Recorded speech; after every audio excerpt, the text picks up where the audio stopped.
Olá, hoje nós vamos falar sobre a parada cardiorrespiratória em pediatria, uma situação que todo pediatra, principalmente o que atua na emergência, deve estar apto a realizar as manobras de reanimação de qualidade para diminuir o impacto da sequela neurológica e melhorar o prognóstico dessa criança. E mais do que isso, saber reconhecer e tratar precocemente os sinais e sintomas que podem levar à deterioração com consequente parada cardiorrespiratória. A parada, ela corresponde à ausência de pulso central e de respiração, e quando essa estiver presente, ela é agônica. Na criança e no lactente, geralmente a parada é o resultado final da deterioração progressiva da função respiratória e circulatória. Portanto, a principal causa de parada na criança é a hipóxia e a acidose progressivas. E raramente ela é um evento súbito, como ocorre no adulto. Aqui nós temos a cadeia de sobrevida da pediatria, que ela é formada por 5 elos. O primeiro elo corresponde à prevenção. Então nós vemos aqui uma criança representada com cinto de segurança, porque os acidentes, principalmente os automobilísticos, são a principal causa de mortalidade na criança acima de 1 ano de idade, e as medidas de prevenção para evitar que isso aconteça são de suma importância. Na criança abaixo de 1 ano, a principal causa de morte é a síndrome da morte súbita do lactente. Então faz parte nós evitarmos, realizarmos as medidas de prevenção para evitar que essa criança evolua para a parada cardiorrespiratória. No segundo elo, o que nós vemos? 2 mãos entrelaçadas, que significam as compressões torácicas, o suporte básico de vida. Então, o importante no momento que é detectada a parada cardiorrespiratória, o mais importante é nós mantermos uma compressão torácica adequada para garantir um bom retorno venoso intratorácico e permitindo assim uma melhor oxigenação, principalmente do coração e do cérebro. O terceiro elo corresponde a chamar por socorro. Obviamente, se nós estivermos dando suporte básico de vida, então esse auxílio ele deve ser solicitado depois de 2 minutos que forem iniciadas as manobras de reanimação. E no hospital, obviamente, à medida que a criança apresenta sinais e sintomas que podem deteriorar ou mesmo durante a parada cardíaca, o auxílio e ajuda já está muito mais fácil no local do atendimento. Nesse quarto elo, nós vemos essa ambulância, ela simboliza o suporte avançado de vida que é dado no hospital. E o quinto elo corresponde às medidas de estabilização numa unidade de tratamento intensivo, onde nós vamos ter uma melhor monitorização do pós-parada, da criança pós-parada. Numerosas são as causas, então, que levam à parada cardiorrespiratória na criança, mas principalmente as 2 principais causas são a falência respiratória e o choque. No nosso meio, as infecções respiratórias, principalmente nas crianças menores de 5 anos, são muito prevalentes e são causas importantes de atendimento, principalmente no pronto-socorro, e nós temos que reconhecer e tratar precocemente os sinais de insuficiência respiratória para evitar a evolução para hipóxia, acidose e consequente parada cardiorrespiratória. O choque, muito comum também, principalmente o choque hipovolêmico decorrente das diarreias e, obviamente, o choque hemorrágico decorrente dos traumas. Se nós não reconhecermos precocemente os sinais que podem deteriorar, então nós temos a falência cardiopulmonar com consequente parada cardiorrespiratória. E isto vai culminar ou com a morte da criança ou com uma recuperação cardiovascular. Dessas crianças que têm a recuperação cardiovascular, uma grande maioria vai ter uma incapacitação neurológica e a outra pequena porção uma recuperação neurológica. Claro que isso tudo vai depender, a recuperação da criança vai depender da causa da parada, da situação em que ocorreu, se for no ambiente intra ou extra-hospitalar. Aqui nós vemos um gráfico de sobrevida quando comparamos a parada respiratória com a parada cardiorrespiratória. Então, uma criança que sofre parada respiratória sem parada cardíaca, a taxa de sobrevida é maior do que 70%. E geralmente essas crianças não apresentam sequelas neurológicas. O que não ocorre quando há parada cardiorrespiratória. Nós vemos que é uma sobrevida não superior a 10% e na grande maioria dos casos a sequela neurológica de maior ou menor intensidade, ela vai ocorrer.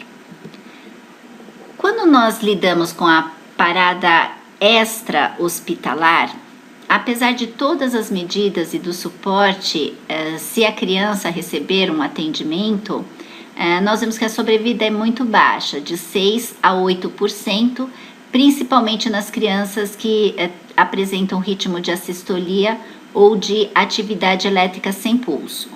Nas crianças que sofrem a fibrilação ventricular ou taquicardia ventricular sem pulso, a sobrevida é maior, em cerca de 20% a 30%. Por isso que os nossos esforços em realizar uma massagem cardíaca de qualidade tem por objetivo melhorar a sobrevida e o prognóstico neurológico dessa criança, principalmente a que tem a parada extra-hospitalar. Já a parada intra-hospitalar, ela apresenta um prognóstico muito melhor. Nos últimos 10 anos, o que se notou é que através dos treinamentos constantes, principalmente no sentido de melhorar a qualidade da compressão torácica, o retorno da circulação espontânea aumentou de 40% para 80%. Isso refletiu no aumento da sobrevida de 24% para 43%, e, obviamente, o prognóstico neurológico melhorou de 29% para 50%. Muito provavelmente, isso se deve também à facilidade de acesso a todo o material necessário para o atendimento da parada e pela monitorização presente, que muitas vezes as crianças elas já estão em ambientes onde essa é feita a monitorização contínua, principalmente na UTI. Também existem em alguns hospitais o time de resposta rápida, que são times organizados para o atendimento principalmente da parada cardiorrespiratória. A presença desses times, ele pode ser considerado no hospital, ele tem uma relação de aumento do retorno da circulação espontânea nas crianças que recebem o atendimento por esses times, mas ainda não foi observado um impacto na mortalidade. Mas, de qualquer forma, é uma proposta válida que pode ser considerado no atendimento das crianças que sofrem parada cardíaca dentro do hospital. E também existem os sistemas de avaliação e de pontuação de sinais de alerta, que são scores, que geralmente utilizam sinais vitais para a detecção precoce da alteração desses sinais, alertando então os profissionais a instituir um tratamento precoce para evitar a evolução da parada. Também são sistemas que podem ser considerados, mas igualmente os times de resposta rápida eles não tiveram impacto na mortalidade, mas é uma alternativa válida para principalmente ser aplicada nas crianças que estão internadas. Nós vimos no começo que a PCR na criança raramente é um evento súbito, mas ela ocorre. Então, nos Estados Unidos, os dados mostram que geralmente 0,8 a 6,2 crianças por 100 mil no ano tem parada nos Estados Unidos, parada cardíaca súbita. E esse risco é maior, principalmente nas crianças atletas que têm doença cardíaca de base. Então, geralmente, quando a criança tem uma parada cardíaca súbita, ou ela tem uma alteração cardíaca estrutural, ou ela tem uma alteração elétrica cardíaca, principalmente feixes anômalos, como síndrome de Wolff-Parkinson-White, ou fez uso de drogas ilícitas e medicamentos que alargam o intervalo QT.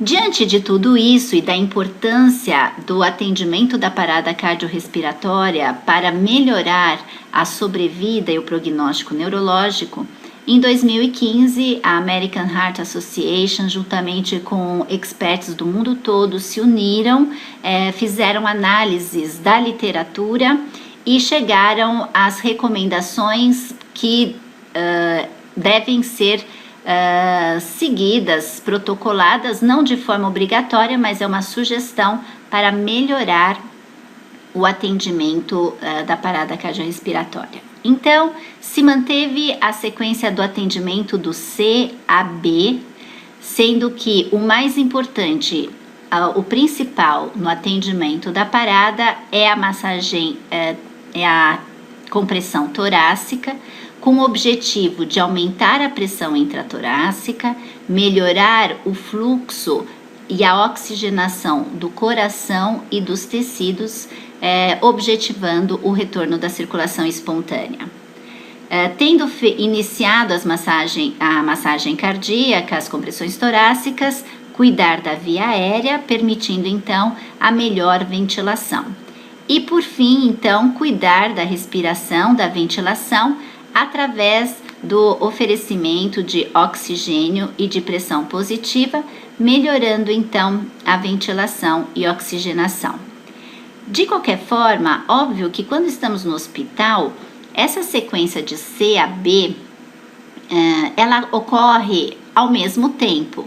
O mais importante é, no momento que chegar a criança em parada, começar com as compressões torácicas, mas a liberação de via aérea, a permeabilização de via aérea, a aplicação da ventilação com pressão positiva, isto é quase que simultâneo.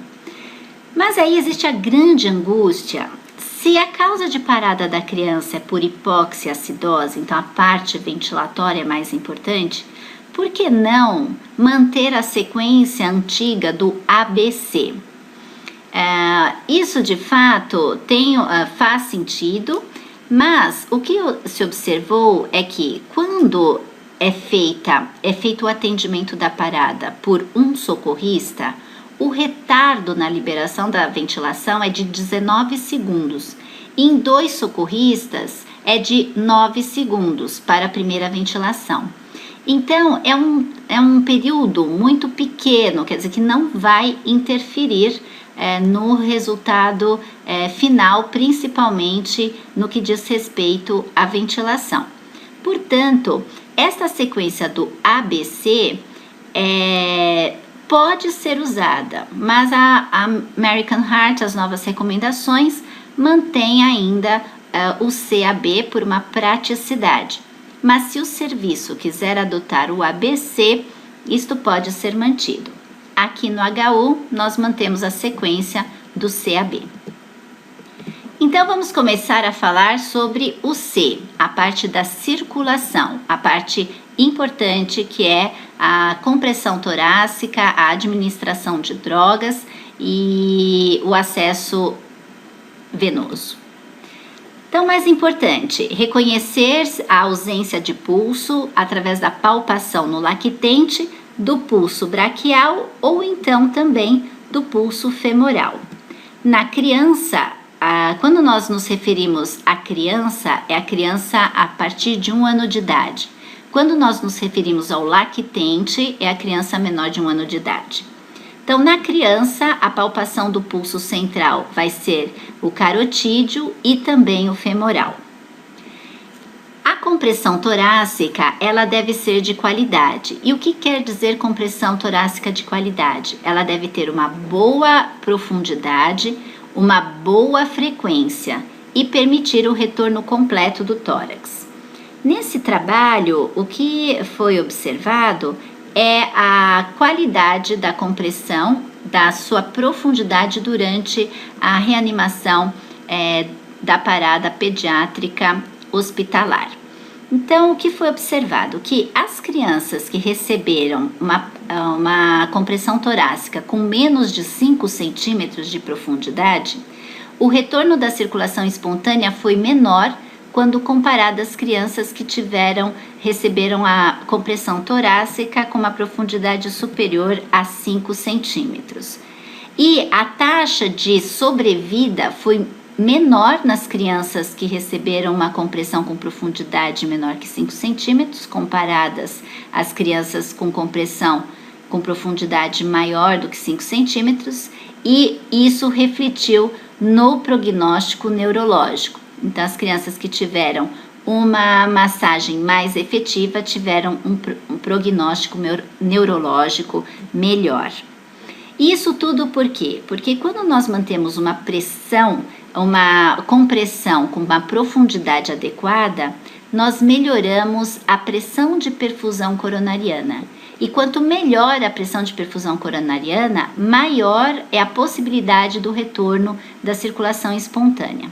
Então, aqui, uma pressão de perfusão coronariana é aquela superior a 25 milímetros de mercúrio, o que pode propiciar o retorno da circulação espontânea em 80% das vezes. Então, nesse gráfico, o que nós vemos? Esse é um estudo antigo feito em suínos, que eles comparavam as 15 compressões anteriores, a relação anterior de 15 para 2, então 15 compressões para 2 ventilações, e o que eles notaram é que, apesar de todos os esforços das normas antigas, não houve aumento da sobrevida. Então, eles foram estudar por que isso. Então, quando você aplicava a compressão torácica, precisava de pelo menos 10 compressões para você atingir a pressão de perfusão coronariana adequada. Quando você começava a atingir a pressão de perfusão adequada, você tinha que parar para fazer a ventilação, e aí voltava tudo do zero. E para você novamente atingir uma boa pressão de perfusão coronariana, demorava mais 10 compressões para aí você atingir e novamente cair por conta das ventilações. Por conta disso é que mudou-se então a relação 30 para 2 para manter por mais tempo essa pressão de perfusão coronariana adequada. Por conta do atendimento, além das compressões torácicas, nós precisamos saber qual é o ritmo da parada para nós atuarmos especificamente para o ritmo em que a criança sofreu a parada. A monitorização, então, ela é feita por convenção. Os eletrodos são colocados no membro superior e no membro inferior, deixando o tórax livre para as manobras de reanimação. Isto pode ser colocado nos ombros, mas geralmente nos lactentes esta é a melhor monitorização. Os ritmos de parada na criança, eles podem ser não chocáveis e chocáveis. Dos não chocáveis é a sistolia, atividade elétrica sem pulso e a bradicardia. Os ritmos chocáveis, a fibrilação ventricular e ataque ventricular sem pulso. Então, a representação no eletrocardiograma da sistolia é uma linha isoelétrica com alguns escapes ventriculares. Esses escapes não representam nenhuma atividade cardíaca efetiva e podem representar, inclusive, a ação da adrenalina. Uma situação que deve ser sempre observada na emergência é que os eletrodos eles devem estar bem acoplados ao paciente, porque a linha isoelétrica ela não necessariamente indica que a criança está em assistolia, pode ser que ela esteja mal monitorizada. Então, sempre se certificar de que os eletrodos estão bem colocados e que o ritmo que está sendo avaliado é o ritmo real. A bradicardia com repercussão hemodinâmica, nós vamos ter uma atividade elétrica com a representação da onda P, do complexo QRS da onda T. No entanto, essa atividade elétrica, ela não é suficiente para gerar fluxo para manter a perfusão tecidual e a oferta de oxigênio aos tecidos. Então, quando nós nos referimos à bradicardia com repercussão hemodinâmica, é a frequência cardíaca menor do que 60, com alteração da perfusão periférica, do nível de consciência e hipotensão arterial. Nesta situação, nós vamos realizar compressões torácicas e droga, geralmente adrenalina. Lembrar que a principal causa da bradicardia é a hipóxia, então a oferta de oxigênio é muito importante para ver se reverte essa bradicardia inicialmente. A atividade elétrica sem pulso nada mais é do que uma atividade elétrica organizada, porém que não gera pulso. Então, no traçado eletrocardiográfico, quando nós identificamos este traçado, nós temos que obrigatoriamente checar o pulso, porque muitas vezes na emergência a gente, olha, tem atividade elétrica, tá tudo bem.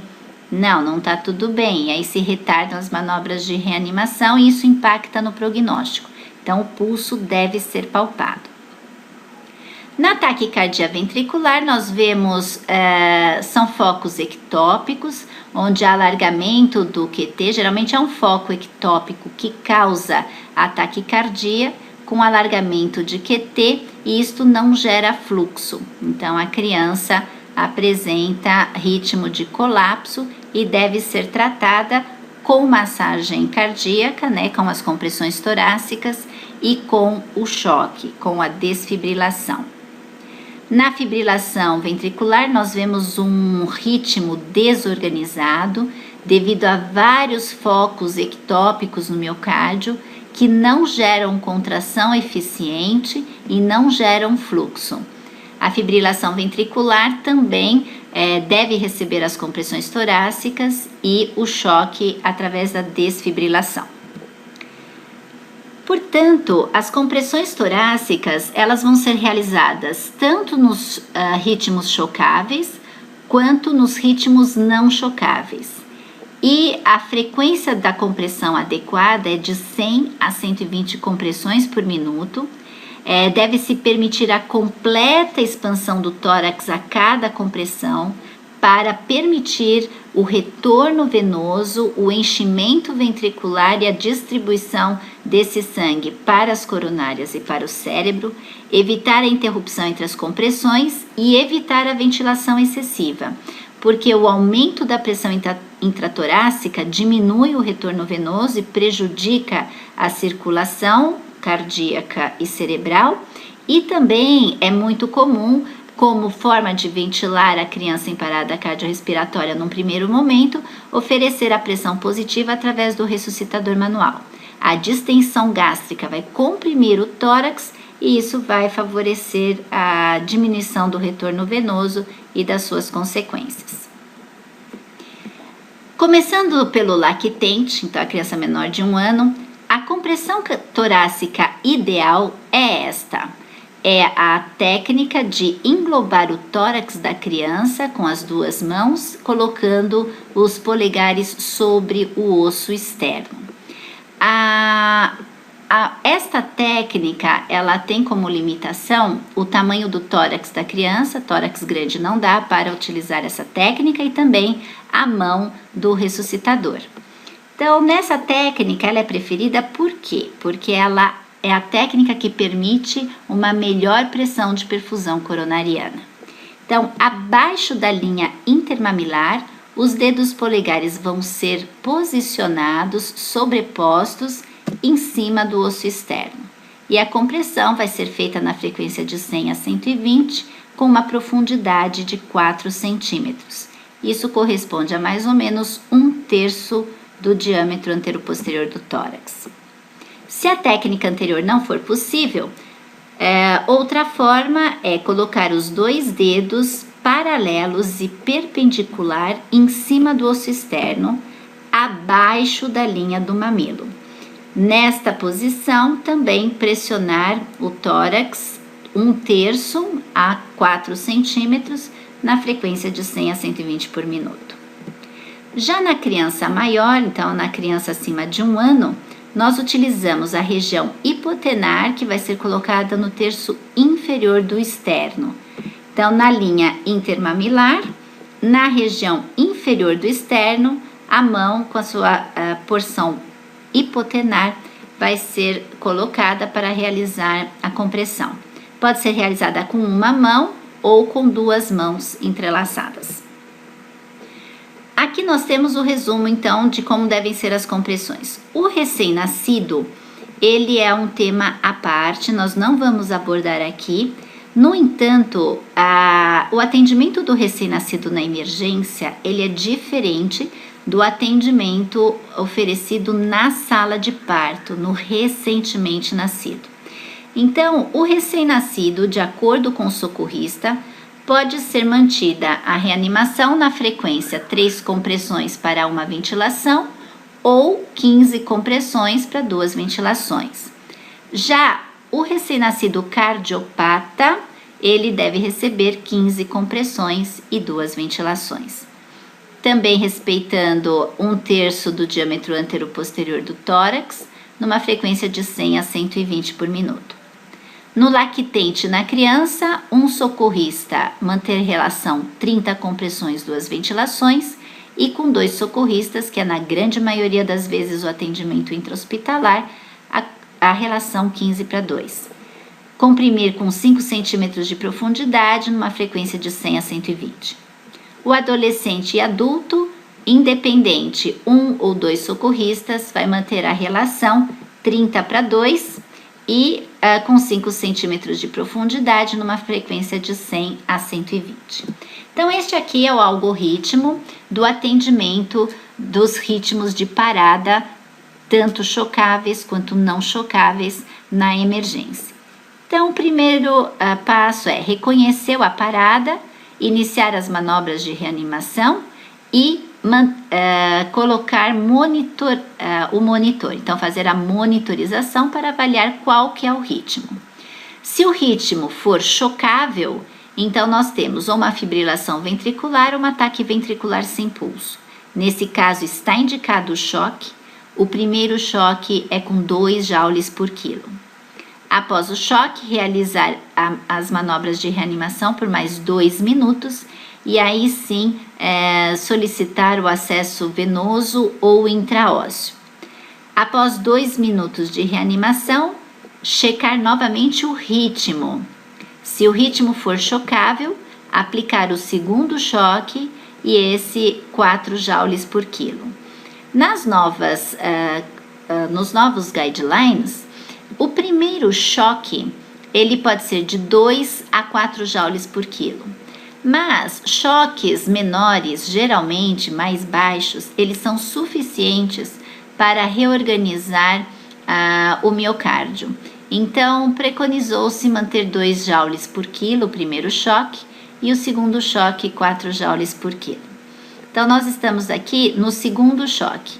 Depois do segundo choque, manter as manobras de reanimação e aí sim administrar a adrenalina. A adrenalina, nós vimos que aqui ela foi administrada após o segundo choque. Isto porque não é preconizada a sua administração no primeiro choque, por quê? Porque muitas vezes um choque é suficiente para que o retorno da atividade elétrica se restabeleça.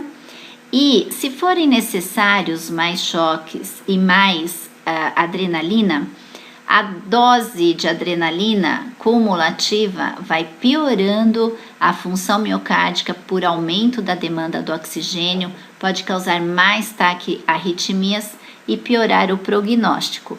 Portanto, a epinefrina está preconizada a partir do segundo choque, após o segundo choque. Terminados os 2 minutos de RCP, então checar novamente o ritmo. Se mantiver o ritmo chocável, novamente administrar uma carga de 4 até 10 joules por quilo. Observem que quanto mais alta for a carga, mais deletéria ela vai ser para o miocárdio. Então, cuidado, usem com critério se houver necessidade de aumentos das cargas subsequentes para o choque nos ritmos chocáveis.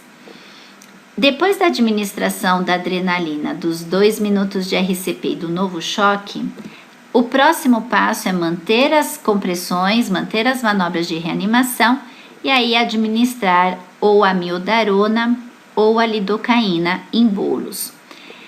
Nos últimos guidelines, o que foi observado é que as crianças que usaram lidocaína tiveram melhor retorno da circulação espontânea quando comparados à amiodarona. Então, o retorno da circulação espontânea foi maior em quem usou lidocaína em relação à amiodarona. No entanto, a escolha da utilização de um ou de outro antiarrítmico fica por conta do reanimador. Se o ritmo que nós vemos no monitor é um ritmo não chocável, então é uma assistolia ou uma atividade elétrica sem pulso, iniciar as manobras de reanimação por 2 minutos, já providenciar um acesso intraósseo ou periférico, endovenoso periférico, iniciar com adrenalina e considerar a intubação. Aqui vocês veem que a intubação, ela não é a prioridade, nem aqui e nem nos ritmos chocáveis. Você vê que é só depois do segundo choque. Por quê?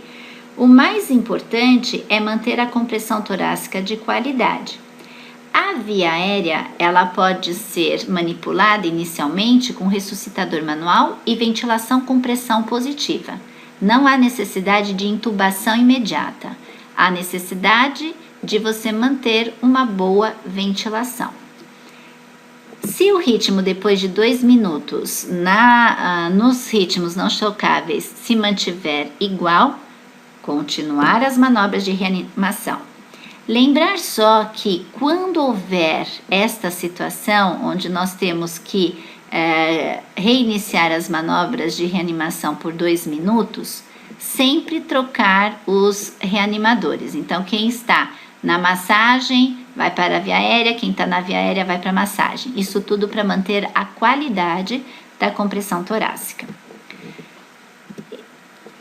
Quando nós estamos diante de ritmos que não respondem às medicações, às compressões torácicas, nós devemos avaliar se existem algumas causas que podem impedir o retorno da circulação espontânea. Essas causas são os 5Hs e os 5Ts. Então, os 5Hs correspondem à acidose metabólica, à hipocalemia e hipocalcemia, hipovolemia, hipoglicemia e a hipotermia. Os 5Ts correspondem ao pneumotórax hipertensivo, ao TEP, à trombose coronária, que no caso seria o infarto agudo do miocárdio, o tamponamento cardíaco e as intoxicações. Todas essas causas que nós vimos aqui são causas que nós podemos atuar para melhorar a nossa manobra de reanimação. Então, uma vez identificadas, elas devem ser tratadas.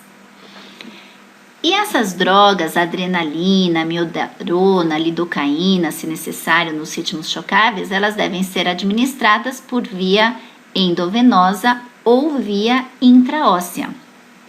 Na parada é muito mais fácil a realização do acesso intraósseo quando comparado ao acesso venoso periférico, porque numa situação de acolabamento das veias é muito difícil a obtenção rápida do acesso venoso durante a parada cardíaca. De qualquer forma, o acesso ideal é o acesso mais fácil, mas o acesso intraósseo é o acesso de eleição para que a gente inicie toda a reanimação. É um procedimento que geralmente não leva a complicações, as complicações são raras e quando elas ocorrem, geralmente é por embolia gordurosa, por fratura de tíbia, síndrome compartimental e necrose de pele, principalmente quando a agulha transfixa para o subcutâneo, e a osteomielite no caso da técnica não ser feita com asepsia adequada. O acesso intraósseo pode ser realizado através da pistola, com uma agulha com mandril, e através da inserção manual, também com trocáter, que é uma agulha com mandril. O osso de eleição é a tíbia. Então, no platô medial da tíbia, 1 a 2 centímetros abaixo da tuberosidade da tíbia, a agulha é inserida de forma perpendicular. E o mesmo procedimento é com a agulha com trocáter. Lembrar que essas agulhas têm mandril justamente para impedir a obstrução. Elas atingem a medula óssea, onde os vasos não são colapsáveis, e eles permitem a liberação das medicações e dos fluidos de uma forma muito fácil para a circulação central. As veias periféricas, se forem fáceis de serem cateterizadas, podem ser tanto do membro superior quanto do membro inferior, e aí sim a safena. O acesso venoso central não deve ser utilizado na parada, porque esses dispositivos eles não permitem a infusão de grandes volumes de drogas, devido à alta resistência que oferecem pelo seu diâmetro reduzido. Se for necessário, pode-se puncionar a veia femoral, com um gel calibroso, permitindo então a infusão das drogas e dos fluidos quando necessário. O acesso cirúrgico é uma opção, hoje em dia menos utilizado por conta da facilidade do acesso intraósseo. Geralmente ele é realizado 2 centímetros acima do maléolo medial, se faz uma incisão na pele, e logo abaixo, muito superficialmente, a veia safena é identificada e pode ser canulada. Mas hoje em dia não é uma prática muito utilizada. Todo o acesso intraósseo e intravenoso, ele tem por finalidade a infusão da principal droga na parada, por enquanto ainda a adrenalina. A função principal é aumentar a resistência vascular sistêmica e elevar a pressão arterial diastólica. Essas são as duas funções mais importantes que vão permitir o aumento do retorno venoso e uma melhor oxigenação e circulação cardíaca. Ela também aumenta a contratilidade miocárdica, aumenta a frequência cardíaca e aumenta a automaticidade cardíaca. Isso é interessante, principalmente nos casos de ritmos chocáveis. Os seus efeitos indesejáveis são o aumento do consumo do oxigênio pelo miocárdio, que é um miocárdio já injuriado por conta da hipóxia, leva a taquiarritmias e a hipertensão arterial sistêmica. Então, obviamente, principalmente no pós-reanimação, esses efeitos eles devem ser monitorados e, se necessário, tratados. A dose da adrenalina na parada, a endovenosa ou intraóssea, nós fazemos a apresentação diluída 1 para 10 mil. O que significa isso? 1 ml de adrenalina e 9 ml de soro fisiológico. E dessa solução, infundir 0,1 ml por quilo. A via endotraqueal ela é desencorajada porque a necessidade de adrenalina é 10 vezes maior e a sua absorção é errática. E os seus efeitos, então, são desconhecidos. Portanto, deve-se evitar o uso da via endotraqueal e só realmente em situações de emergência. Esse artigo é um artigo de muito orgulho para nós, porque ele foi feito no Instituto da Criança e foram comparadas as doses de adrenalina pura com adrenalina diluída nas crianças que tiveram parada cardíaca. Claro que, como foi um estudo feito no Instituto da Criança, a grande maioria delas tinha alguma doença de base. Mas foi importante a conclusão que observou que as crianças que receberam doses altas de adrenalina não sobreviveram à alta. E as crianças que receberam doses de adrenalina diluída tiveram uma melhor sobrevida na alta. Portanto, hoje a dose de adrenalina ainda é a dose diluída. Isso porque provavelmente a adrenalina pura pode levar a mais TAC, arritmias, mais consumo de oxigênio pelo miocárdio. Isso pode piorar o prognóstico, um dos fatores que piora o prognóstico. Então, nós vimos que comparativamente, ambas permitem um retorno da circulação espontânea, mas de fato, o uso da adrenalina pura não tem impacto na melhora da sobrevida da criança que teve parada. Durante a reanimação, a dose das drogas ela pode ser obtida utilizando a fita de Breslow. Esta fita de Breslow permite estimar o peso da criança e no peso estimado nós encontramos todas as doses das drogas de diluição, o número de cânula que tem que ser utilizado, o número de sonda.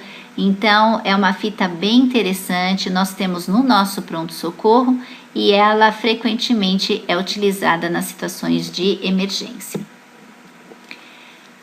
Em relação ao bicarbonato, ele não deve ser utilizado de rotina na parada. Se nós observarmos aqui, o bicarbonato juntamente com o hidrogênio, e obviamente na parada a acidose está presente, se transforma em ácido carbônico, e isso vai resultar em água e CO2. O CO2 acumulado, se não tiver uma boa ventilação, ele pode influenciar principalmente na regulação vascular cerebral, e isso piora a ressuscitação cerebral. Além disso, o bicarbonato pode comprometer a contratilidade miocárdica, principalmente por diminuição do cálcio iônico. Ele aumenta a afinidade do oxigênio pela hemoglobina, e isto não é interessante na parada, uma vez que a gente quer justamente liberar oxigênio para os tecidos, e inativa as catecolaminas. Se eventualmente for feito bicarbonato na via periférica e isto não receber um flush de soro fisiológico logo em seguida e a adrenalina for infundida na sequência, a adrenalina será inativada e não terá a sua ação. Portanto, o bicarbonato está reservado nos casos de PCR prolongada, geralmente mais do que 15 minutos, e nas arritmias desencadeadas por antidepressivos tricíclicos. O cálcio também não é uma droga que deve ser utilizada de rotina, ela tem a sua indicação específica. É uma droga que vai principalmente diminuir a excitabilidade das células miocárdicas e estabilizar a membrana celular. A sua utilização, de preferência, deve ser com cloreto de cálcio em relação ao gluconato, por conta da sua maior disponibilidade e aumento do cálcio iônico. A gente sabe que o cloreto de cálcio não é facilmente disponível no nosso meio, nós acabamos usando o gluconato de cálcio, mas quando vocês tiverem o cloreto de cálcio no serviço, ele é preferível ao gluconato. A sua indicação é a hipocalcemia. Dito tudo do C, nós vamos para o A, a via aérea. Então, lembrando que sempre o atendimento ele é simultâneo. Então, enquanto está no C, alguém já está fazendo o A, já está posicionando a criança, e o posicionamento pode ser feito através da manobra do chin lift, então segurando o queixo e mantendo o nariz nessa posição de empinado, ou jaw thrust, faz uma pressão no ângulo da mandíbula para frente, abrindo a via aérea. Outra forma de permeabilizar a via aérea é usar a cânula nasofaríngea ou a cânula orofaríngea. De modo geral, na prática, a gente não usa muito essas cânulas, mas elas são uma opção quando a ventilação se torna mais eficaz com a sua utilização.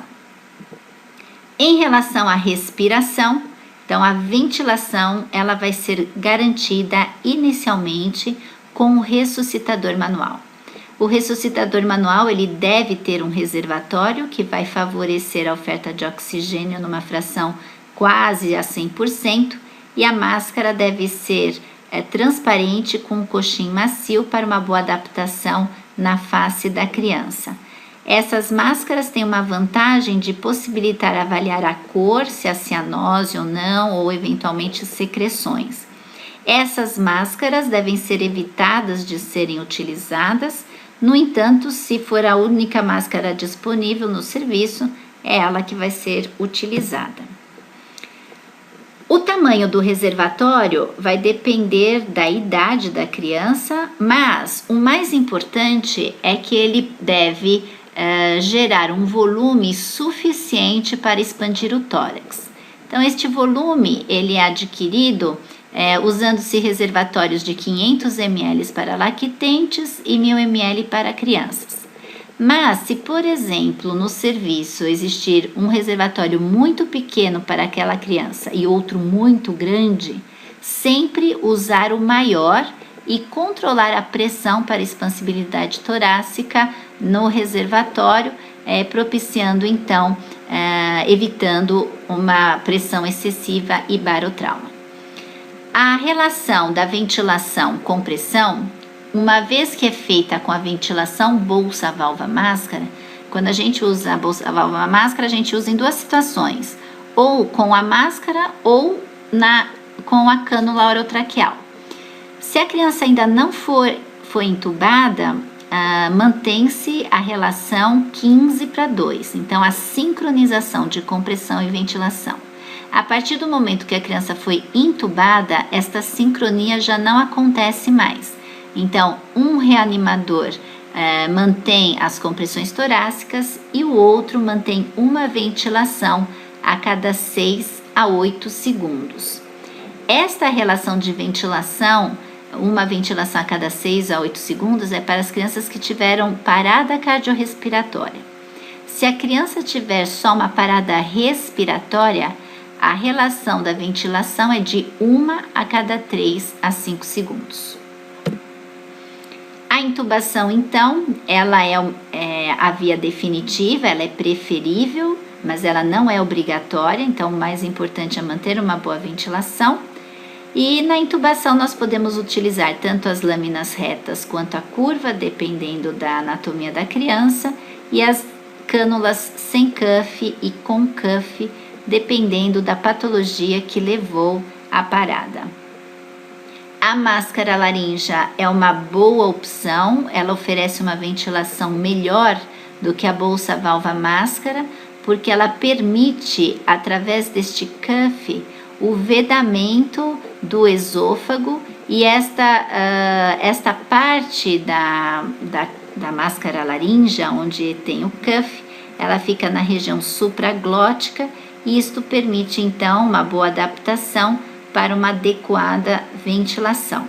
É uma técnica fácil, às cegas, que geralmente tem um sucesso de 90% na primeira tentativa de quem nunca intubou. Aqui a gente vai voltar de novo, porque eu mexi no cursor e ele voltou. Então, essa é a nossa máscara laríngea. Então, ela deve ser utilizada quando houver falha com a bolsa válvula máscara e quando a intubação não for possível. Em relação à monitorização da respiração, principalmente no que diz respeito ao ETCO2, ele pode ser utilizado para avaliar a qualidade da compressão cardíaca. Então, o ETCO2 corresponde ao CO2 expirado. Geralmente, ele é medido através do capnógrafo. O capnógrafo é este dispositivo, esta parte é acoplada na cânula e essa parte no ressuscitador manual. E o valor é lido na tela através de um sensor, como o oxímetro. O valor ideal para a criança ainda não se sabe. Para o adulto é 15 milímetros de mercúrio, e isso significa que na presença de CO2 existe uma perfusão pulmonar. Então, ele pode ser usado para avaliar a qualidade da compressão cardíaca. E aí a grande angústia diante da criança em parada é até quando reanimar. Essa é a grande angústia do emergencista quando dar a ordem de cessar as manobras de reanimação. O que a gente sabe é que, obviamente, as paradas que ocorrem extra-hospitalar, elas têm um pior prognóstico. Já as paradas que ocorrem no meio intra-hospitalar, o prognóstico é melhor. Então, os esforços para a reanimação, eles devem levar em consideração a causa da parada, em que circunstância ocorreu, qual que é o prognóstico da criança, se é uma criança terminal ou não. Então, de qualquer forma, para a parada extra-hospitalar, normalmente o tempo de reanimação é de 20 a 30 minutos. Já na parada intra-hospitalar, esses esforços devem ser mantidos por um tempo maior. Nesse artigo foi avaliado a sobrevida e o prognóstico neurológico das crianças que tiveram parada intra-hospitalar. Nesse trabalho foram avaliadas, foi um trabalho multicêntrico de 9 anos que incluiu os serviços de emergência dos Estados Unidos e do Canadá. Eles avaliaram 5 categorias de crianças: as crianças que tinham patologias clínicas, patologias clínicas cardíacas, né? As crianças que sofreram cirurgia cardíaca ou cirurgias gerais ou trauma. O que eles observaram é que as crianças que receberam reanimação por até 15 minutos tiveram 70% de bom prognóstico neurológico, e as crianças que receberam reanimação por mais de 35 minutos tiveram mais de 60% de bom prognóstico neurológico. Essas crianças que tiveram melhor prognóstico neurológico eram as crianças que tinham sofrido cirurgia cardíaca. Provavelmente porque estavam monitorizadas, tinham monitorização invasiva, uso de drogas vasoativas, então a parada era prontamente reconhecida.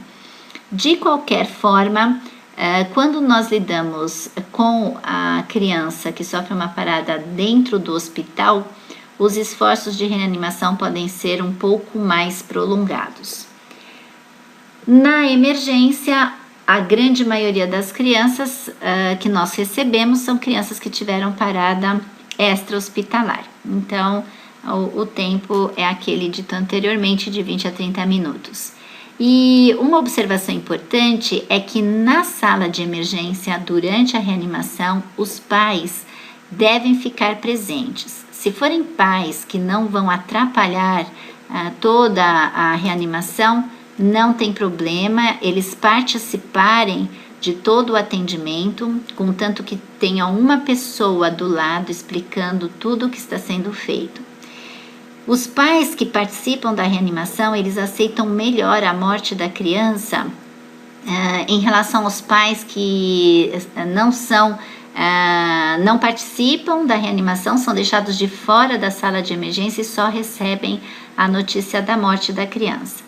Então, aqui no HU, é uma prática nossa nós deixarmos os pais dentro da sala de emergência participando de todo o atendimento. Quando a criança, então, retorna com a circulação espontânea e restabelece o pulso, é importante manter a ressuscitação fluídica adequada, manter a monitorização e a reavaliação frequente e transferir para um serviço de cuidados intensivos. No pós-reanimação, existe a questão da hipotermia, que ainda é uma discussão. O que se viu na última revisão é que para a parada extra-hospitalar, talvez ela seja interessante, então pode-se fazer um esquema de 2 dias de hipotermia, mantendo a temperatura entre 32 a 34 graus, ou 3 dias de normotermia, entre 36 e 37,5. Para a parada intra-hospitalar, não se observou nenhum benefício na realização da hipotermia. Então, portanto, ainda é um tema de muito debate. Deve-se evitar a hiperóxia, então a saturação acima de 94% é suficiente, evitando então o excesso de oxigênio com produção de radicais livres e morte cerebral. Evitar hiper ou hipocapnia, porque isso vai ter impacto no mecanismo de regulação vascular cerebral, e o uso de drogas vasoativas deve ser utilizado por conta de ter impacto na mortalidade. Então, geralmente, as drogas vasoativas pós-parada, elas são benéficas e tem como objetivo manter a pressão arterial sistólica acima do percentil 5, sempre com a monitorização da pressão arterial invasiva. Portanto, levando em consideração tudo isso que nós falamos, importante reconhecer e tratar precocemente as causas potenciais que evoluem para a parada cardiorrespiratória, realizar compressões torácicas de qualidade, utilizar preferencialmente a dose diluída da adrenalina na relação de 1 para 10 mil, evitar a hiperóxia, hipoglicemia, febre, hiper ou hipocapnia pós-reanimação. Se nós seguirmos tudo isso, o nosso coração e o coração das crianças vai ficar muito mais feliz.